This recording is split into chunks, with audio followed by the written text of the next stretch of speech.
Hello साथियों, स्वागत है अपने YouTube channel MS study point में। तो आप लोग कैसे हैं? बहुत अच्छे होंगे और पढ़ाई भी बहुत अच्छे से कर रहे होंगे, मुझे ऐसा उम्मीद है। तो आज का टॉपिक बहुत ही रोमांचक टॉपिक होने वाला है। तो आज हम लोग चर्चा करेंगे कि अभी से पढ़कर कैसे बिहार बोर्ड में टॉपर बने, है ना।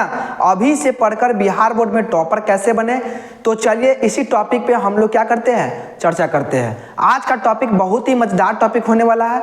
इस टॉपिक पे हम लोग 5 टॉपिक ऐसा रोमांचक टॉपिक बताएंगे जिससे अभी से आप लोग तैयारी करके टॉपर बन सकते हैं। तो चलिए, आप लोग के पास टोटल 3 महीना समय बच गया। अब शेष जो समय था वह 3 महीना का समय बच गया है। क्या देखिए, नवंबर, दिसंबर, जनवरी, टोटल समय आप लोग के पास 3 महीना का समय बच गया है, जिसमें मात्र कितना दिन है, तो 90 दिन, यानी 90 दिन आप लोग के पास टोटल शेष बच गया है। अगर आप भी बिहार बोर्ड 2025 के लिए एग्जाम दे रहे हैं तो आप लोग के लिए 5 टिप्स जो बताने वाले हैं वह काफ़ी रोमांचक ट्रिक होने वाला है, ठीक है। तो इस अभी से पढ़कर जो है ना टॉपर बन सकते हैं। तो कहने का मतलब क्या है ना, कोई भी कैटेगरी से हो, या साइंस हो, या कॉमर्स हो, या आर्ट्स हो, कोई भी सब्जेक्ट लेकर आप अगर अध्ययन कर रहे हैं तो इस टॉपिक पे आप लोग को बहुत ही फायदा होने वाला है। तो इस वीडियो के साथ, इस सेशन के साथ लास्ट तक जुड़े रहिएगा और लास्ट तक वीडियो जरूर देखिएगा। आपको जो है ना कुछ मोटिवेट जरूर मिलेगा। तो उम्मीद कीजिए कि वीडियो के लास्ट तक बने रहे, है ना।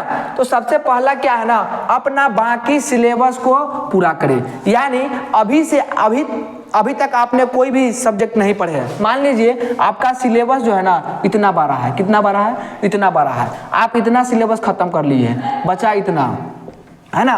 तो इतना सिलेबस बचा है, तो इतना सिलेबस में आपको करना क्या है, कोई भी टीचर से कहीं से भी आप क्या कीजिए, पूरा सिलेबस को एक बार खत्म कर लीजिए, ठीक है। ताकि कोई भी एग्जाम में आप बैठिए, कोई भी क्वेश्चन अगर प्रैक्टिस सेट लगाइएगा तो आपको मालूम चलेगा ना कि ये यहाँ का टॉपिक है। तो क्या कीजिएगा ना, कहीं से भी आप अपना सिलेबस को खत्म कर लीजिए एक बार, ठीक है। दूसरा टॉपिक क्या कह रहा है कि ज़्यादा से ज़्यादा प्रश्न उत्तर को करने का ट्राई करें। क्या करने, अगर कहीं से भी क्या करना है, मार्केट से कोई भी प्रकाशन का, जैसे मॉडल सेट हो गया, प्रैक्टिस सेट हो गया, कोई भी ब्रिलियंट ऑब्जेक्टिव हो गया, कोई भी बुक एक खरीदिए और उसका ज़्यादा से ज़्यादा क्या कीजिए, क्वेश्चन कीजिए, यानी क्वेश्चन प्रैक्टिस कीजिए, है ना। तो ज़्यादा से ज़्यादा क्वेश्चन को प्रैक्टिस कीजिएगा तो आपको तैयारी जो है ना बहुत बेहतरीन तरीका से हो जाएगा। तीसरा क्वेश्चन में आते हैं, तीसरा टॉपिक में क्या है, प्रत्येक दिन पीछे का रिवीजन करें। प्रत्येक दिन क्या होता है ना, पीछे के टॉपिक को जरूर रिवीजन करें। कहने का मतलब क्या है ना, अगर आप पढ़ लिए अब पीछे का रिवीजन नहीं करते हैं तो क्या होगा ना, बेकार हो जाएगा। अगर मान लीजिए आगे पढ़ लिए, जब तक पीछे का रिवीजन नहीं करेंगे ना, जब तक मेरा तैयारी बहुत अच्छा से नहीं हो पाएगा। अगर आप रिवीजन नहीं कीजिएगा तो आप अगर सोच रहे हैं कि हम टॉपर करेंगे तो टॉपर नहीं बन सकते हैं। तो क्या कीजिए ना, पीछे का जितना पढ़ रहे हैं आगे का, वो पीछे का रिवीजन करना काफ़ी ज़रूरी होता है। तो आप लोग क्या कीजिएगा, रिवीजन ज़्यादा कीजिएगा। चौथा में क्या कह रहा है, ज़्यादा से ज़्यादा लिखने का ट्राई करें। क्या करना, अगर क्वेश्चन पढ़ लिए, बहुत सारा पढ़ लिए और उस चीज़ को नहीं लिखिएगा तो फिर आपका बेकार हो गया। अगर मान लीजिए लिखने का आदत नहीं रहेगा, देखते हैं ना एग्जाम में सब जाता है 2 पन्ना लिखता है तो ऐसे ऐसे हाथ करने लगता है, तो वो समस्या आपको नहीं होने वाला है ना। कोई कोई देखता होगा कि इसमें जो है कहता है कि ये चुभ रहा है, दब गया है, पिछल गया है, तो ये सब की समस्या आपको नहीं होगा और राइटिंग भी सुधार होगा। कहा जाता है ना कि पढ़ने से ज़्यादा लिखने से होता है राइटिंग। इसमें अपना तीनों काम हो जाएगा, पढ़ाई भी अच्छा से हो जाएगा, याद भी हो जाएगा, प्लस में हैंड राइटिंग भी बन जाएगा। तो जो है ना आप ज़्यादा से ज़्यादा लिखने का भी कोशिश करें, है ना। 5वां क्वेश्चन क्या है, 5वां देखिएगा, मिनिमाइज डिस्ट्रैक्शन। मिनिमाइज डिस्ट्रैक्शन कहने का मतलब है कि आप भी अगर आप फ़ोन में बिजी रहते हैं, भर दिन फ़ोन से बतियाते हैं, किसी का जो लत होता है रील्स देखने का होता है, फेसबुक करने का होता है ना, इंस्टाग्राम करने का होता है, तो आप अगर इस चीज़ में ज़्यादा समय दे रहे हैं तो इस चीज़ को क्या कीजिए ना, अभी के अभी क्या कीजिए, इसको मिनिमाइज कर दीजिए, यानी हटा दीजिए।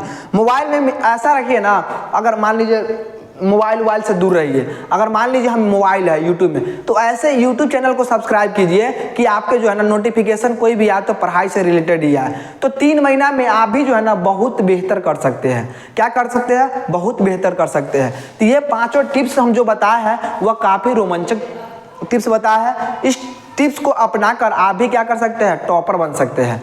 तो कहने का मतलब क्या है ना, अवसर की प्रतीक्षा में मत बैठो, आज का अवसर ही सर्वोत्तम है। क्या कह रहा है ना, किसी के प्रतीक्षा मत करो, आज का जो समय आया है आपके लिए वही सबसे बड़ा समय है। कल क्या होगा किसने देखा है, नहीं जाना है। अगर आप आपके लिए आज 24 घंटा है तो आप उस 24 घंटा में ही क्या कीजिए, वो रखिए। कल सवेरा तो सबका वही होता है, टॉपर स्टूडेंट को देखिए, सबका वही होता है। जो टीचर आपको पढ़ाते हैं वो टॉपर स्टूडेंट को भी पढ़ाते हैं, लेकिन उसी में वो मेहनत करता है तो आगे चला जाता है, आप मेहनत नहीं करते हो तो पीछे रह जाते हैं। तो समय का अवसर सबको उतना ही रहता है जितना सबको रहता है। तो आप जो है ना इस अवसर को मत गंवाइए। आप अगर जिस दिन पैदा हुए होंगे, जन्म हुए होंगे, आपका माता पिता उस अवसर को याद किया होगा, चलिए आज मेरे घर में बेटा हुआ है या बेटी हुआ है, लड़का हुआ है या लड़की जन्म हुआ है, तो क्या कीजिए ना, उसी दिन आपका मम्मी पापा कहता है चलो बेटा हुआ है या बेटी हुआ है तो इसको पढ़ा लिखा के क्या करेंगे, आगे बढ़ाएंगे। लेकिन उस अवसर को आप लोग क्या करते हैं, चकनाचूर कर देते हैं। हर एक बच्चा का सपना होता है कि बहुत सारा घर बनाए, क्या बनाए, बहुत बड़ा बड़ा बिल्डिंग बनाए और एक घर बनाए, एक मम्मी के पापा के लिए एक अच्छा घर होना चाहिए। तो आपका अवसर आज है, आप इस अवसर को मत गंवाइए। आप इस अवसर को तैयारी कीजिए और मजेदार तरीके से पढ़िए। क्या है ना, आज मौका है अपने माता पिता के उम्मीदों और सपनों को पूरा करने का, है ना। आज मौका है अपने माता और पिता का सपनों को पूरा करने के लिए। तो इस सपना को, माता पिता के सपना को चकनाचूर मत कीजिए और आप भी क्या कीजिए, पढ़ाई रेगुलर कीजिए, है ना। तो कहा जाता है अपने लाइफ में अगर मान लीजिए सबके दिन के लिए 24 घंटा का ही होता है और आपके लिए भी 24 घंटा का ही है। अपने लाइफ को जो है ना 3 भागों में बांट दीजिए। डेली लाइफ को 3 भागों में बांट दीजिए, 8-8 घंटा का, है ना।